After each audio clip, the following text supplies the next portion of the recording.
Hello ladies and gentlemen, welcome back to the channel. Delayed in the recap because Divya Deshmukh and Katerina Lagno just played a 130 move draw. Divya pushed and pushed and pushed as much as she can, but Katerina Lagno defended brilliantly. Only two results today across the sections as we head into the rest day tomorrow. Spoiler alert, because it wasn't possible for him to lose the lead. Javokhir Sindarov still leads the open section, and then the women's section is still led by Anna Muzychuk. But we have two interesting games to look at. First, Andrey Esipenko versus Wei Yi. Wei Yi has had two losses. Esipenko also has had a loss. So these two guys just in the middle of the pack looking to get some form going into the rest day. It was a Petrov defense, but with this move d4. Which is not the main line, but it does get played. You sacrifice the pawn. You play queen e2.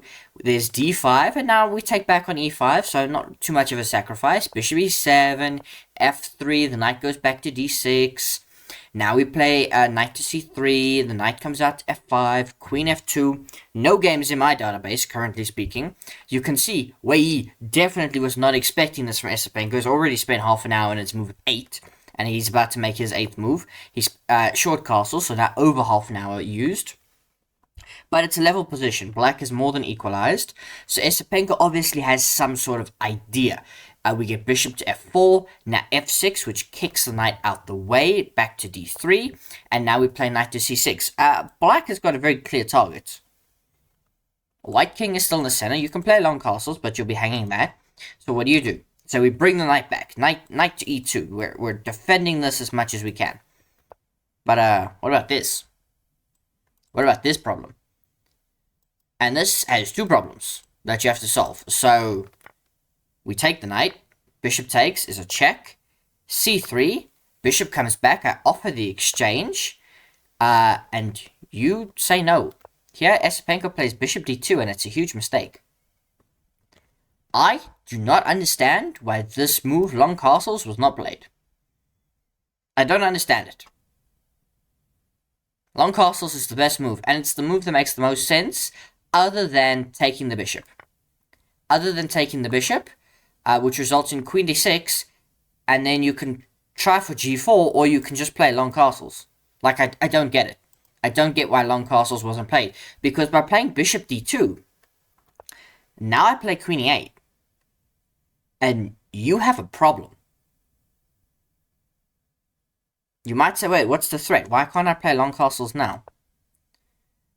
Well, most of the problems come with queen a4, which hits this pawn and the rook that's unprotected. And if you, for example, like, you have to give this up. You can play, like, a3. I will just play bishop takes a3 and bust down the walls. Like, you're cooked. Absolutely cooked, as the people say. So, bishop d2, and now queen e8. You've got no choice. You have to play king d1. Queen a4 still comes in with check, but now I can play king c1. And there's no rook hanging, and this is still defended. So, there's no sacrifices just yet. But Wei Yi is completely winning. I have no idea what went wrong with Esipenko. But now he's under massive fire. We had b5. He had a beautiful opening idea, but he's just getting cooked. Look at this, c5. Take this pawn. I don't care. We play bishop d3 and takes. What you going to do now? Bishop drops back, hits the queen. Okay.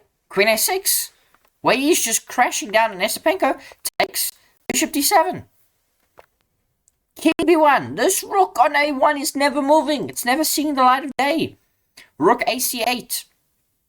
Now bishop d3. Look at this. Wei Yi sacrifices the rook. Because you can take it, knight e2. I just, bring my knight out of the way, e7, because the bishop saw it. And I would like it to go this way. Or I would like to put the bishop on that square. Now g4. Your attacks come too late. Rook fc8 and h4. Esipenko realizes he is cooked good and proper, so he tries to launch his bit of counterplay on this side. b4.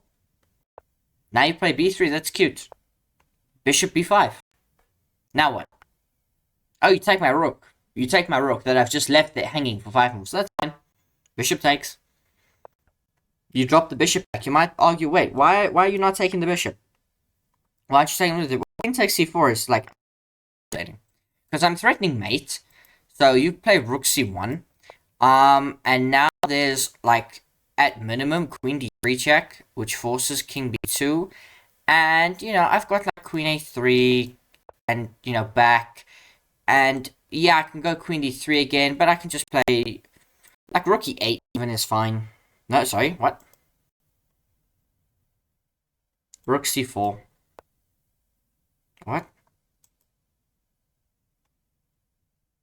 Oh, queen d3. King b2. Queen takes d2. Aha. Anyway. So bishop c2, we don't take it. The knight's now hanging, but I don't take it. This knight is cleanly hanging. You can take it. You can take the knight. Don't want the knight. I want to play bishop d3.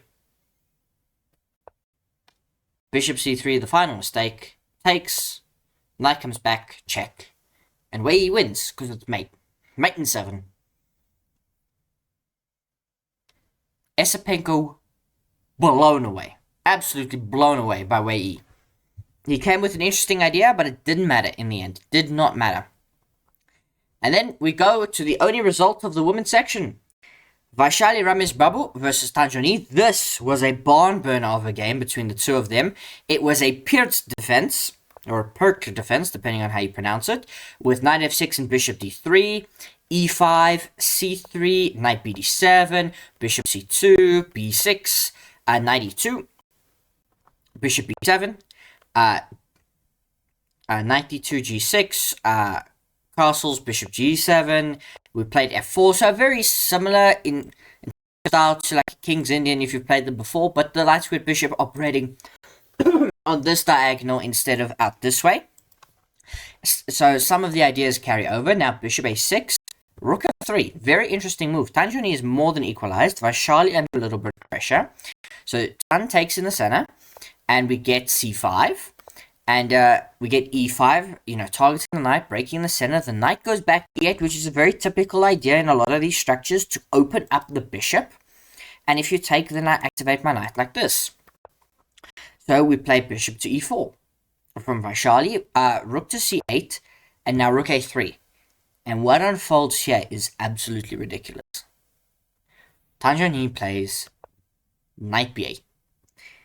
And Vaishali Rameshbabu, 50 minutes versus 53. She thinks, and she sacrifices the rook for the bishop. To get this, knight takes, and she plays bishop b7. Zhongyi elects to move the rook out the way, and we get this. And Vaishali has sacrificed a rook for 2 pieces. She has got an extra knight, and she has got an extra bishop for the rook. Both sides have a dark squared bishop. Vaishali has 2 knights and a light squared bishop. Zhongyi has 2 rooks. Good or bad? b5 now, looking to lock the bishop in. You can't because of a4. Queen a5, now bishop takes. We sacrifice the rook back to get the piece. You cannot take because you lose this rook. So we get instead knight to b3. Zhongyi is now winning after knight to b3.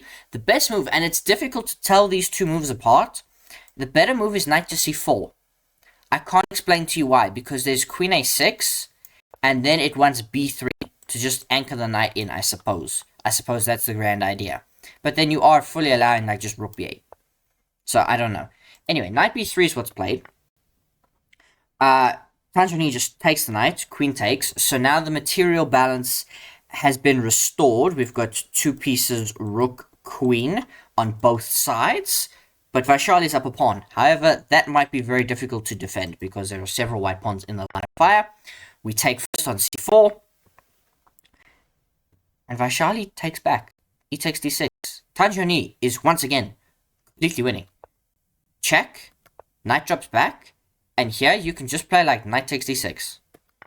Knight takes d6. Not Vaishali. Vaishali's in trouble. She's got a minute on the clock versus 43. And she's completely lost. Queen g3. Now you have to play the right moves. Queen e2 works. Queen f2 is good from Vaishali. We get d3. Bishop e3. Lots of moves win here. Knight e4 is not one of them. Queen trade. Knight g3.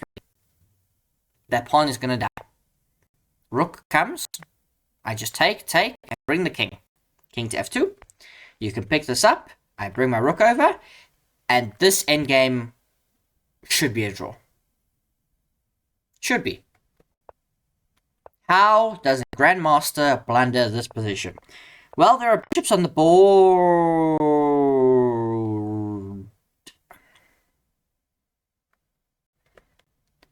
Rook a1 is unforgivable at grandmaster level. Zhongyi's confidence since that world championship is just shattered. Rook a1 loses because rook takes f6, and if king takes f6, it is just bishop here, and it is a fork, the cleanest fork you've ever seen in your life, and I take the rook, and this is completely winning. And so, you know, Zhongyi does her best. She keeps the rook on the board, but she still ends up on a bishop.